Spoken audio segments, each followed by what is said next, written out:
السلام علیکم، صداقت نامہ میں خوش آمدید۔ ناظرین، ملک میں جس تیزی سے سینچریاں جاری ہیں، یوں لگتا ہے کہ عوام کچھ ہی دنوں بعد یونس خان اور فخر زمان کا نام بھول کر شہباز شریف اور مفتاح اسماعیل کو دیر تک یاد رکھیں گے۔ لیکن دوسری جانب اگر بات کی جائے تو جو موجودہ حکومت ہے، شہباز حکومت، اس مہنگائی اور معاشی بدحالی کا الزام جو ہے وہ عمران خان حکومت پر ڈالتے ہیں۔ اسی پر آج ہم بات کریں گے۔ ہم نے مدعو کر رکھا ہے، عمران خان کے قریبی دوست ہیں، اسلام آباد سے ممبر قومی اسمبلی ہیں، اس کے علاوہ بھی وہ اسلام آباد کے صدر ہیں اور نوجوان لیڈر ہیں، علی نواز اعوان صاحب۔ علی نواز اعوان صاحب، بہت ممنون ہوں میں آپ کا، آپ نے ہمیں وقت دیا۔ یقیناً آج کل جو آپ کا وقت جا رہا ہے، یہ بہت بلدیات میں آپ پھنسے ہیں اور بلدیات ہی آپ کی بیس تھی۔ بلدیات میں آپ چیئرمین یو سی منتخب ہوئے، اس کے بعد آپ قومی اسمبلی میں بھی گئے۔ تو یہ بتائیے گا کہ آپ کے والد جو ہیں وہ سول سرونٹ تھے، ان کی جاب جو تھی وہ مختلف شہروں میں چلتی رہی ہے، تو آپ کی جو تعلیم ہے وہ بھی یقیناً اسی طرح چلتی رہے گی۔ کن کن شہروں میں کیسے کیسے آپ نے تعلیم حاصل کی؟ بڑا انٹرسٹنگ ہے، آپ سمجھتے ہیں کیونکہ آپ اسلام آباد میں رہتے ہیں تو یہاں تو موسٹلی سول ڈیموکریسی جو ہے وہ ساری اسلام آباد گڑھ ہے اس چیز کا۔ تو میں اسلام آباد پیدا ہوا تھا، وین آئی واز 8 تو ابو کی ٹرانسفر ہو گئی کراچی۔ جب میں 3 سال کا تھا تو ابو کی ٹرانسفر ہو گئی کوئٹہ۔ تو میرے جو ارلی 3rd کلاس تک، جو 3rd میں میرا ایڈمیشن ہوا تھا، ہیلپر ہائی اسکول کوئٹہ کی میری تعلیم۔ اور جب میں 3rd میں جا رہا تھا تو ابو کی ٹرانسفر دوبارہ کراچی ہو گئی۔ پھر میں کراچی، ہمارا ایک لمبا پیریڈ رہا۔ 3rd کے بعد میں نے میٹرک کراچی سے کیا۔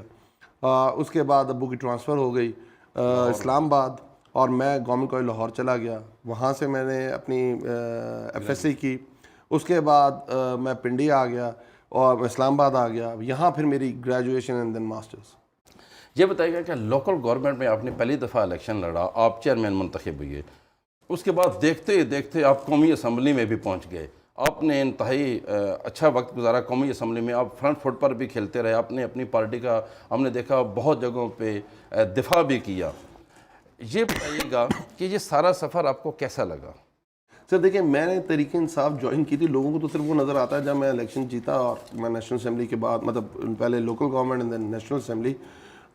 میں نے تحریک انصاف جوائن کی تھی 2003 کے اندر، اور 2003 سے وہ سفر سٹارٹ ہوتا ہے، خان صاحب کے نظریے کا وہ سفر سٹارٹ ہوتا ہے۔ ہم جیسے لوگ، کیونکہ آپ اسلام آباد رہتے ہیں، تو جو سول سروس کے لوگ ہوتے ہیں، ان کے جو بچے ہوتے ہیں، ان کی 2 چوائسیز ہوتی ہیں، یا وہ بھی سول سرونٹ بن جائیں، مکان بچا لیں، اپنی نوکری لے لیں، یا دوسری چوائس ہوتی ہے کہ پرائیویٹ سیکٹر کے اندر وہ کوئی اچھی جگہ جابس کرتے ہیں۔ پر میری پوری فیملی بھی اسی طرح کی، میری بہن سول سرونٹ ہے، میرا بھائی چارٹرڈ اکاؤنٹنٹ ہے، one of my sister is in England, new castle کے اندر، شی از اے ڈاکٹر۔ میں ہی ایسا نکلا کہ دیکھیں، خان صاحب بڑی اچھی بات کرتے ہوتے ہیں، اور کہ اللہ نے ہمیں بلیس بنایا ہے۔ اگر اللہ نے ہمارے میں کوئی خاص ایسی چیز نہیں ہے جو دوسرے انسان کے اندر نہیں ہے، اور اگر اللہ نے آپ کو بلیس بنایا تو وہ بلیسنگ شیئر ہونی چاہیے۔ یہ نہیں ہو سکتا کہ وہ بلیسنگ کوئی آپ کو دوسری مخلوق ہے اور اس لیے اللہ نے آپ کو اس جگہ پہ پہنچایا ہے۔ تو میرا شروع سے یہ جو رجحان تھا وہ یہ تھا کہ ہمیں کنٹریبیوٹ کرنا ہے، پاکستان میں سیاست کے اندر کنٹریبیوٹ کرنا ہے لوگوں کے لیے۔ وہ بڑی اچھی ایک سینگ ہے کہ جب اچھے لوگ سیاست میں نہیں آتے تو غلط لوگ سیاست میں آتے ہیں، اور جب غلط لوگ سیاست میں آتے ہیں اور جنہوں نے لوگوں کی قسمت کا فیصلہ کرنا ہوتا ہے تو وہ ملک بدحالی کی طرف جاتا ہے، جو پاکستان کے ساتھ ہوا ہے۔ تو اس طرح میں سیاست میں آیا۔ پھر 2008 کا الیکشن آیا، وہ بائیکاٹ کر دیا، چیف جسٹس موومنٹ، ماریں، فریکچرز، چیف جسٹس کے ساتھ جانا، مختلف شہروں کے اندر جانا، 24 گھنٹے ڈرائیو کرنا۔ اس وقت ہماری پارٹی کا تو بہت چھوٹا سا ایک ہماری پارٹی ہوا کرتی تھی، چھوٹا سا اسٹرکچر تھا۔ اس کے بعد 2013 کا الیکشن آتا ہے۔ 2013 میں پھر ہاشمی صاحب آتے ہیں اسلام آباد کے اندر، ان کا میں کمپین ہیڈ بنتا ہوں، وہ سیٹ چھوڑتے ہیں۔ پھر اسد بھائی آتے ہیں، ان کا بھی کمپین ہیڈ بنتا ہوں، عمران خان کا بھی بنتے ہیں۔ پھر لوکل گورنمنٹ الیکشن آتا ہے، پھر میں وہاں جیتتا ہوں، الحمدللہ نون کی گورنمنٹ ہوتی ہے۔ اسلام آباد میں 17 سیٹیں ہم جیتتے ہیں، 21 سیٹیں نون جیتتی ہے۔ پنجاب سارا تحریک انصاف ہارتی ہوئی آ رہی ہوتی ہے، تو پارٹی اس کو اوبلائز کرتی ہے، مجھے لیڈر آف اپوزیشن بناتی ہے، اور 3.5 سال میں اس ہاؤس کا حصہ رہتا ہوں۔ اور اس کے بعد خان صاحب کا الیکشن آتا ہے، وہ ہم لڑتے ہیں، اور اس کے بعد خان صاحب نے مجھے ٹکٹ دیا۔ پھر نیشنل اسمبلی میں آتا ہوں، جو رول پارٹی دیتی ہے وہ کرنے کی کوشش کرتے ہیں، چاہے وہ میڈیا ہو، چاہے نیشنل اسمبلی کا فورم ہو، چاہے اسٹینڈنگ کمیٹیز ہوں، اور چاہے وہ روڈ ہو, چاہے وہ احتجاج ہو, یا کیا کہتے ہیں آپ اسے, ہر کام کے اندر یس یس یس. پھر وہ special assistant to prime minister مجھے بنایا جاتا, CDFAs کے اوپر. میں جتنا بھی شکر ادا کروں خدا کا, اور اس کے بعد پارٹی نے جو عزت دی ہے میں اس قابل. علی صاحب یہ بتائیے گا کہ موجودہ حکومت مہنگائی کا ذمہ دار آپ کی حکومت کو ٹھہراتی ہے, آپ کا کیا کہنا ہے؟ سر دیکھیں اس کے اوپر بڑی سمپل سی باتیں, کوئی تمہیں جو جس دن بجٹ پیش ہوا اس سے ایک دن پہلے اکنامک سروے پچھلا پیش ہوا. اکنامک سروے اس پچھلے پورے سال کی کارکردگی ہوتا ہے. وہ تو ہمارا یہ چوتھا سال تھا, اور اس چوتھے سال کی جو کارکردگی آئی وہ یہ آئی کہ جو آپ کا GDP کی جس کو کہتے ہیں گروتھ عام مفہوم کے اندر 6% آئی.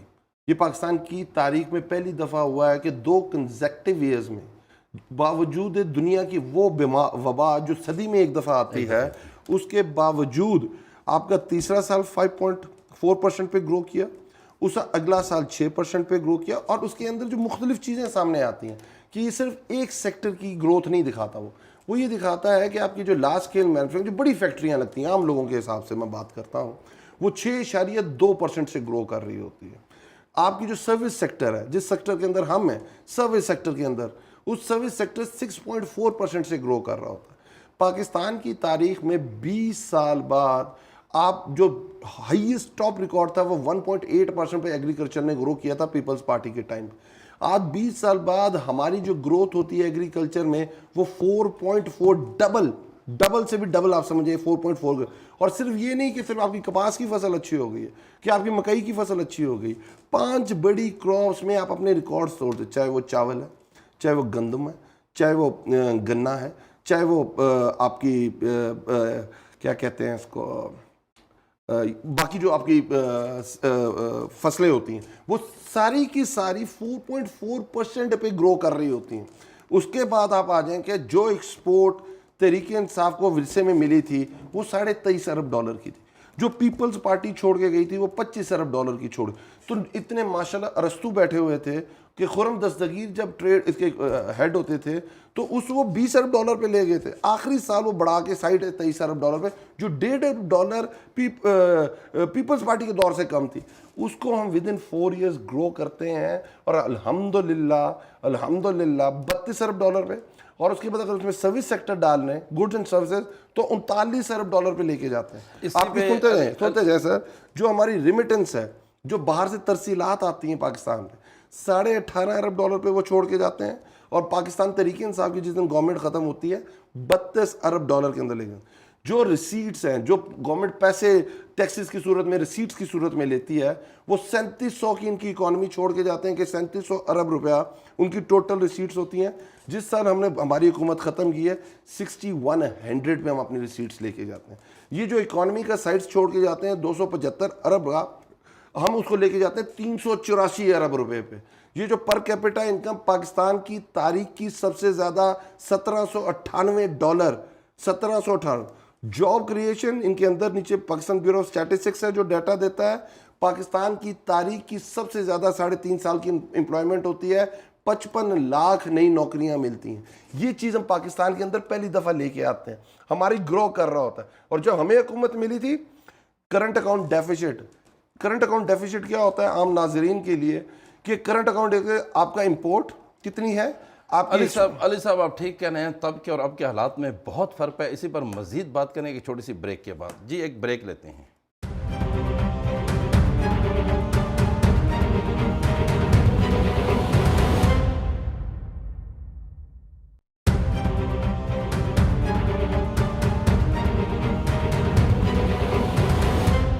بریک کے بعد خوش آمدید.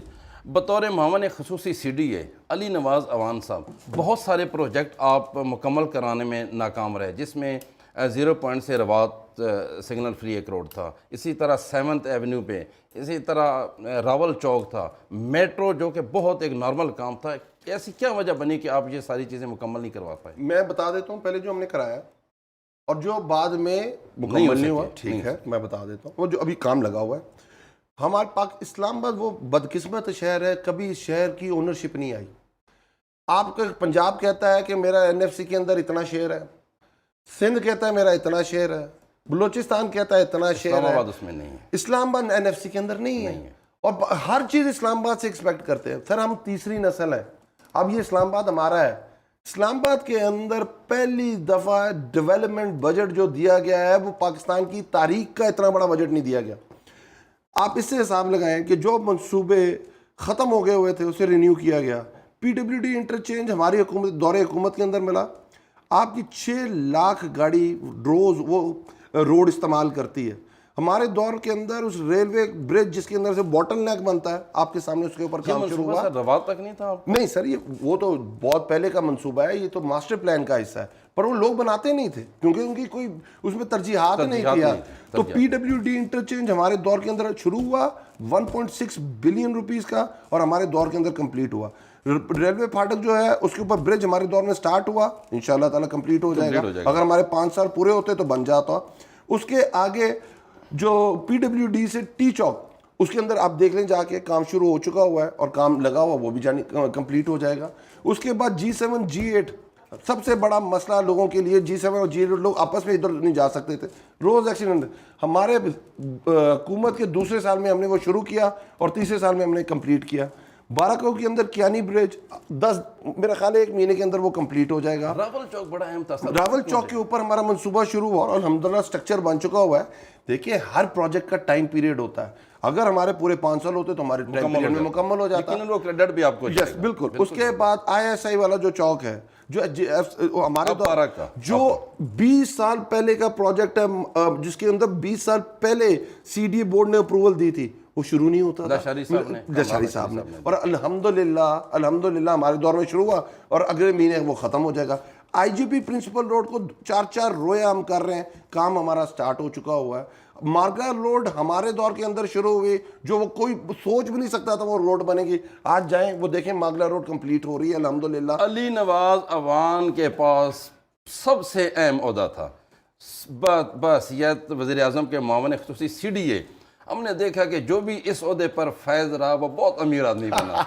اب دیکھنا یہ ہے کہ علی نواز عوان کتنا امیر آدمی بن چکا ہے اور کتنے پیسے کمائے. میرے والد صاحب بہت اچھی بات کیا کرتے تھے. میرے والد صاحب کہتے تھے میں گاؤں سے بلانگ کرتا ہوں اور میں جس ماحول میں بڑا ہوا ہوں, جس مشکل سے میں پڑھا ہوں, ہم 6 بھائی تھے, 5 نے مل کے مجھے پڑھایا ہے. میرا فرض یہ بنتا ہے کہ میں تمہیں اپنے سے اچھے ماحول میں رکھوں, اپنے سے اچھی تعلیم دوں اور اپنے سے اچھا انسان بنا سکوں.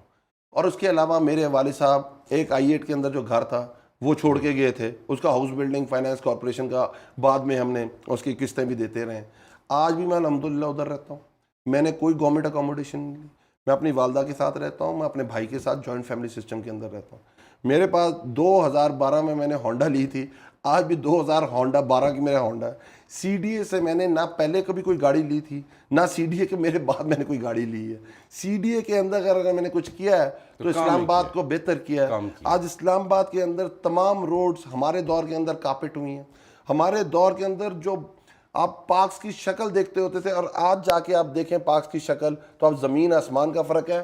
اگر آپ کی گاڑی کے اندر جاگرز پڑے اور اسلام آباد رہتے ہیں, کہیں رک کے آپ واک کر سکتے ہیں, کہیں رکیں سامنے واکنگ ٹریک ہوگا, آپ جا کے اس کے اوپر واک کرنا شروع کریں. اسلام آباد کا سب سے بڑا مسئلہ پانی تھا. آپ دیکھتے تھے CDA کے ٹینکر روز ہر دفعہ جا رہے ہوتے تھے اور اس کے اندر رشوت سازی 2 ملین گیلن 2 MGD جس کو کہتے ہیں, جو اسلام آباد کا حق تھا. راول ڈیم اسلام آباد کے اندر ہے. 1996 کے بعد پاکستان کو اسلام آباد کو راول ڈیم سے پانی نہیں ملا, وہ ہم نے آ کے شروع کرایا. آج دیکھیں غازی بروتا سے پانی لانے کا پروجیکٹ ہم نے سٹارٹ کیا. خانپور سے جو ان کی نہری نظام جس سے تھرو پانی آتا ہے اس کو بہتر کیا. اور آج گرمیوں میں ہمارے پاس کہیں سے آواز نہیں آتی کہ اسلام آباد کے اندر پانی نہیں ہے. علی نواز عوان کو اب PTI کا اہم حصہ تصور کیا جاتا ہے. DG ISPR ایک مرتبہ پھر آتے ہیں اور وہ کلیئر کرتے ہیں کہ کوئی سازش نہیں ہوئی اور کسی قسم کے کوئی سازش کا اندیہ بھی نہیں ہے. اس بارے میں کیا کہنا ہے علی نواز عوان؟ DG ISPR کوئی کام نہیں کرنا چاہیے تھا. دیکھیں میں آپ کو یہ بتا رہا ہوں, DG ISPR کوئی پارٹی نہیں ہے اور DG ISPR نے اگر موقف دینا ہے تو وہ موقف ہے نیشنل سیکیورٹی کمیٹی کا, جس کے بعد ایک اعلامیہ ایشو ہوا ہے. اس اعلامیہ کے اندر کیا بتایا گیا ہے؟ اس اعلامیہ کے اندر یہ بتایا گیا ہے کہ ہاں اس سائفر میں مداخلت کا ذکر ہے اور اسی بیس کے اوپر جو انہوں نے پاکستان کے اندر مداخلت کی ہے امریکن سفیر کو ڈیماش کیا گیا ہے. اس کے بعد وہ بتاتا ہے کہ اس کے اندر لکھا گیا ہے کہ آپ کا جو ووٹ آف کانفیڈنس جب ابھی پیش بھی نہیں ہوا تھا, اگر وہ کامیاب ہوتا ہے تو ہم پاکستان کے تمام گناہ معاف کر دیں گے، اور جو اگر ووٹ آف کانفیڈنس کامیاب نہیں ہوتا تو میں امریکہ اور یورپین یونین آپ کو تنہائی کا شکار کر دے گا۔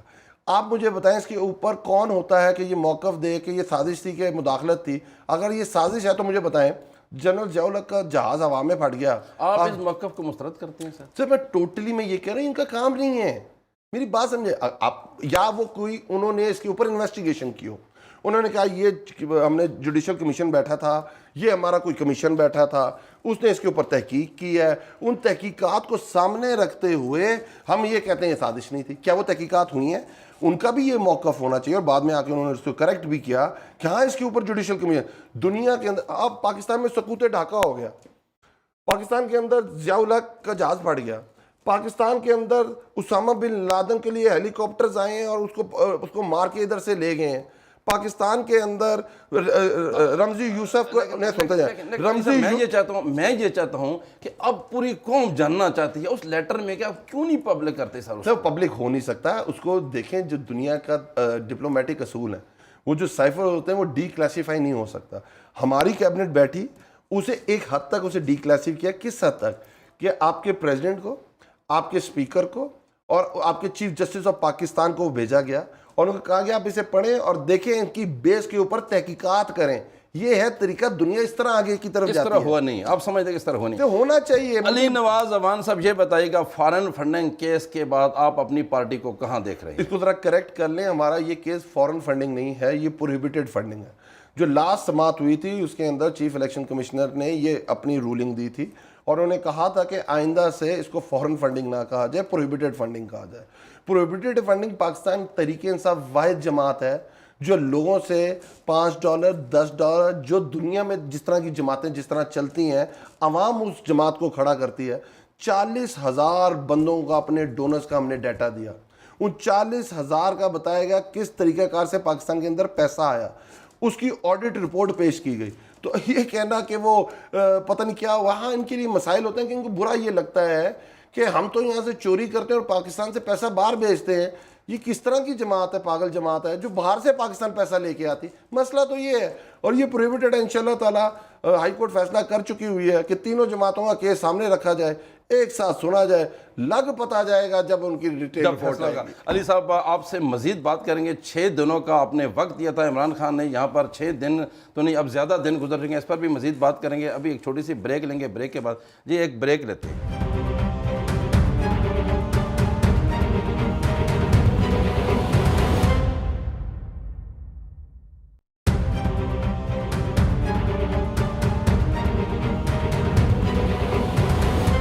بریک کے بعد خوش آمدید علی نواز اعوان صاحب، آپ اسلام آباد کے فیس ہیں پی ٹی آئی کے۔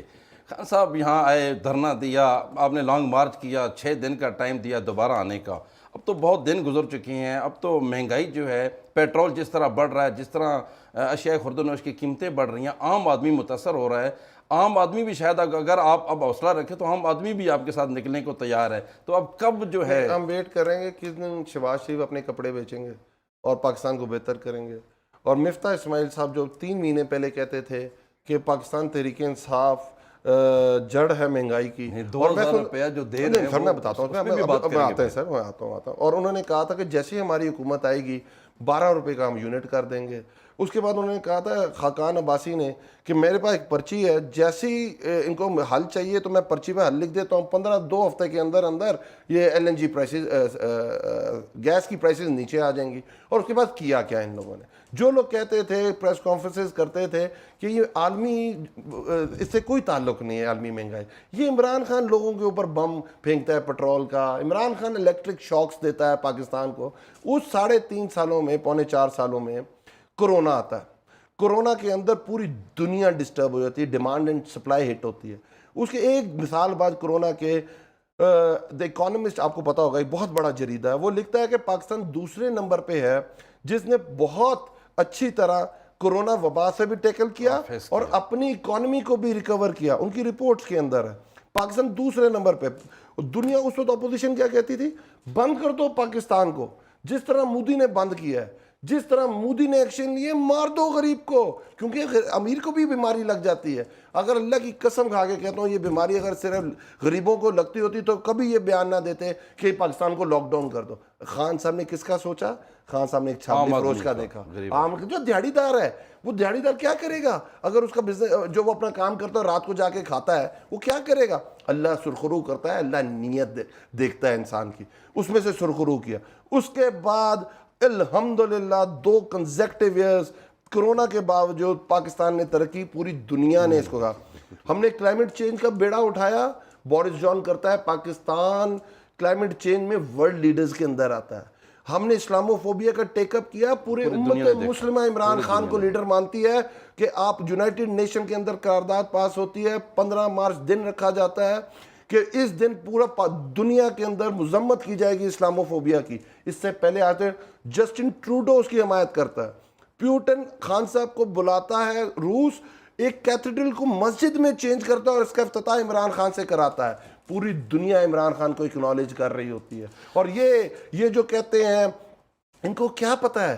مجھے بتائیں نا، جو ان کے 3 مہینے کے بیان پہلے کے چلا دیں، 3 مہینے کے، زیادہ نہیں، میں زیادہ دور نہیں جاتا، 3 مہینے کے بیانات چلا دیں. اور جو آج آپ کو پتا ہے کہ پاکستان کے اندر 15 دن کے اندر 83 روپے پٹرول بڑھا ہے، 120 روپے ڈیزل بڑھا ہے.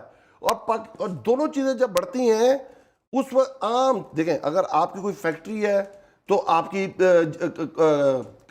کاسٹنگ اس سے مہنگی ہو جاتی ہے، مینوفیکچرنگ کاسٹ میں. اگر آپ کی ایکسپورٹس ہے تو آپ دنیا میں فیزیبل نہیں رہتے. 2500 لائنز پہ تحریک انصاف نے مشکل ٹائم میں. آپ الیکشن کا مطالبہ کر رہے ہیں، آپ کو کیا لگتا ہے کہ اسٹیبلشمنٹ کے تعاون کے بغیر آپ کی پارٹی برسر اقتدار دوبارہ آئے گی؟ سر دیکھیں، تحریک انصاف نے ہمیشہ لوگوں کی سیاست کی. بھٹو کے بعد وہ بھی ایک ٹائم کے بعد اگر پاکستان میں کوئی حقیقی جماعت بنی ہے، اس کو 26 سال ضرور لگے ہیں، وہ تحریک انصاف ہے. ہم اصولوں کی سیاست کرتے ہیں. ہماری جماعت کھڑی ہوتی ہے، ہمیں 1 سیٹ نہیں ملتے، ہم الیکشن سسٹم کے اندر رہتے ہیں. دوسرا الیکشن ہوتا ہے، خان صاحب کو 1 سیٹ ملتی ہے، ہم الیکشن کا حصہ رہتے ہیں، نظام کا حصہ رہتے ہیں، اپنے آپ کو آگے کی طرف لے کے محنت کرتے ہیں. ایسا کوئی پاکستان کے اندر شہر نہیں، ضلع نہیں، تحصیل نہیں، کوئی چپا نہیں جہاں خان صاحب خود نہ گئے ہوں. اس کے بعد 2008 کا الیکشن آتا ہے، نون لیگ اے پی ڈی ایم اے بنی ہوتی ہے. اس وقت سارے مل کے کہتے ہیں ہم اس کا بائیک آؤٹ کریں گے چیف جسٹس کی وجہ سے. جس ملک میں عدلیہ آزاد نہیں ہے، ہم عدلیہ آزاد اور جا کے الیکشن لڑ لیتے ہیں. عمران خان اپنے نظریے کے اوپر کھڑا رہتا ہے اور ہمارے ساتھ جماعت اسلامی اس کا ساتھ دیتی ہے. 2013 کے اندر آپ نے دیکھا ایک حقیقی جماعت بنتی ہے، لوگوں کی ماسس کی جماعت بنتی ہے. اور 2018 میں آج پاکستان میں کوئی حقیقی جماعت ہے جو پیپلز پارٹی کے لیے نعرہ بنتا تھا، 4 صوبوں کی زنجیر بے نظیر کہتے تھے. آج 4 صوبوں کی اگر کوئی زنجیر ہے تو تحریک انصاف اور عمران خان ہے. آپ ذوالفقار علی بھٹو کی قائدانہ صلاحیتوں کو مانتے ہیں سر؟ سب دیکھیں سر، ہر انسان میں اچھائیاں ہوتی ہیں، ہر انسان میں غلطیاں بھی ہوتی ہیں. اگر میں شملہ معاہدہ دیکھتا ہوں تو مجھے بہت سارے اعتراضات ہیں اس کے اندر. میں یہ دیکھتا ہوں کہ جو ان کی فورن پالیسی بہت زبردست تھی بھٹو صاحب کی جو نیشنلائزیشن پالیسی تھی، میں اس کا بہت خلاف ہوں. میں سمجھتا ہوں پاکستان اگر پیچھے گیا ہے تو وہ اس میں سب سے بڑا حصہ بھٹو صاحب کی نیشنلائزیشن پالیسی کا تھا. ہاں، اگر میں یہ دیکھتا ہوں کہ لوگوں کو ان کے حقوق کے بارے میں بتانا، لوگوں کو ان کے رائٹ کے بارے میں بتانا، لوگوں کو اس کو فائٹ کرنے کے بارے میں بتانا، تو میں بھٹو صاحب کی بڑی تعریف کرتا ہوں. اگر میں رول دیکھتا ہوں سقوط ڈھاکہ کا تو میں بھٹو صاحب کے بہت خلاف ہوں، میں اسٹیبلشمنٹ کے بہت خلاف ہوں. یہ بہت ساری چیزیں ہیں. آپ اچھے اور برے میں یہ نہیں ہوتا کہ آپ پورے برے ہیں یا پورے آپ اچھے ہیں. عمران خان نے کون سا ایسا معاہدہ کیا آئی ایم کے ساتھ کہ اب جو مسلم لیگ نون ہے وہ اس کو پبلک کرنے جا رہی ہے اور وہ کہتی ہے کہ وہ ہم قوم کے سامنے تو بڑا آسان طریقے عمران خان نے غلط معاہدہ کیا نا. وہ کہتے ہیں غلط معاہدہ کیا. وہ کہتے ہیں کہ غلط کیا. وہ پہلے یہ کہتے تھے 1 روپیہ پٹرول بڑھتا ہے تو کتنی مہنگائی ہوتی ہے، اور جیسے ہی ہم آئیں گے ہم آئی ایم ایف کو ٹھڈا ماریں گے. اس کے بعد وہ کہتے تھے کہ جب اسٹیٹ بینک کی فیٹ ایف کی ریگولیشنز ہو رہی تھیں، اس کے اوپر جو لیجسلیشن ہو رہی تھی، وہ کہتے ہیں I M F state bank کو غلام بنا دیا ہے امریکہ کا. یہی کہتے تھے. آج اس پہ فیٹ ایف گرے لسٹ کا حصہ چھوڑا تھا نون لیگ نے. آج وہ کہتے ہیں وہ کام تحریک انصاف نے اچھا کیا جس کے خلاف ووٹ ڈالا اسمبلی کے اندر، وہ کام ہم نے کیا. اور جو مہنگائی وہ عمران خان نے کی. وہ برداشت کریں مصنوعی طور پر کنٹرول کرتے رہے. کوئی مصنوعی طور پہ کنٹرول ہوا جس میں ڈار اکنامکس ہے. کہ ڈار اکنامکس نے کیا پاکستان کے اندر؟ ڈار اکنامکس نے یہ کیا، وہ اپنے پاکستان کو امپورٹ بیسڈ ملک بنا دیا. سبسیڈائز رکھا ڈالر کو 105 کے اوپر. اس وقت اکنامکس ریئل عوام ناظرین کو کہ جو مارکیٹ ریٹ ہے اور جو گورنمنٹ کا ریٹ ہے اس کے اندر فرق تھا. اس کو ایک ٹرمنالوجی اس کے اندر یوز کرتے ہیں. اور 100 دیکھیں اس میں کیا امیر کو سبسیڈائز کیا ہے غریب کی قیمت کے اوپر. وہ کیا کر رہا ہے کہ ایک بندہ جس کی ریل ڈالر کی ویلیو 127 130 روپے تھی اس وقت, وہ اس کو مارکیٹ سے یا اسٹیٹ بینک سے 105 روپے کا ملتا تھا. وہ چائنا جاتا تھا اور وہاں سے مال لے کے آتا تھا اور پاکستان کی انڈسٹری فیل ہو جاتی تھی. وہ باہر سے آ رہا ہے. اسی وجہ سے پاکستان کی تاریخ کا سب سے بڑا current account deficit Dar economics چھوڑ کے 20 ارب ڈالر کا. علی نواز اوان صاحب, حالیہ لانگ مارچ کے دوران خبر چلی کہ علی نواز اوان لاپتہ ہو گئے ہیں. اصل ماجرا کیا تھا سر؟ سر وہ علی نواز اوان کے پیچھے پڑے رہتے ہیں. کوئی اس دفعہ میرے اوپر کوئی 13 FIRs ہیں. مطلب میں ایک ہی ٹائم پہ فیض آباد تھا, میں ایک ہی ٹائم پہ ترنول تھا, میں ایک ہی ٹائم میں گولڑا تھا, ایک ہی ٹائم میں بارکو تھا. یہ جو اپنے آپ کو پرو ڈیموکریسی پوز کرتے تھے, ہم پولیٹیکل وکٹمائزیشن کے خلاف ہیں, ہم کوئی اس طرح کا کام نہیں کرتے, جو حرکتیں انہوں نے کی ہیں, چار دیواری کا تقدس پامال کیا ہے, جو خواتین MPs کو پکڑا ہے, جس طرح کی انہوں نے ٹیر شیلنگ کی ہے, جس طرح کا لاٹھی چارج کیا, پاکستان کی ہسٹری میں ڈکٹیٹرشپ کے اندر یہ نہیں ہوا جو انہوں نے کیا ہے. انشاءاللہ تعالی میں آپ کو یہ بتا رہا ہوں, یہ نظام زیادہ دیر نہیں چل سکتا. کل کے کراچی الیکشن میں دیکھا جو تحریک انصاف نے اس الیکشن کا بائی کاٹ کیا تو ٹرن آؤٹ 9% رہا, اور ہمارے بھائی بیچارے بڑی مشکل ہوئی ان کو, بٹ انہوں کو MQM کو جتانا پڑا, بڑی مشکل سے جتایا انہوں نے. علی نواز اوان صاحب, ہم امید کرتے ہیں کہ جلد الیکشن ہو اور آپ اسی طرح الیکٹ ہو کے, جبکہ اب بہت ساری جو عوام کی مجبوریاں ہیں, جو عوام کی پریشانیاں ہیں, وہ آپ ان سے بخوبی آگاہ, اور یقیناً آپ ایک اہم کردار ادا کر سکیں گے اگر اللہ نے آپ کو موقع دیا. آپ سے گفتگو کر کے بہت اچھا لگا. آپ نوجوان قیادت ہیں, PTI کا فیس ہیں, اور امید کرتے ہیں کہ آپ سے پھر بھی رابطہ رہے گا. ناظرین, ہمارے پروگرام کا وقت ختم ہوتا ہے. بہت اہم گفتگو کی ہم نے علی نواز اوان سے, جو کہ اسلام آباد سے ممبر قومی اسمبلی ہیں اور بہت پر امید بھی ہیں. ہمارے پروگرام کا وقت ختم ہوتا ہے. اگلے پروگرام تک کے لیے ہمیں اجازت دیجیے. پاکستان زندہ باد.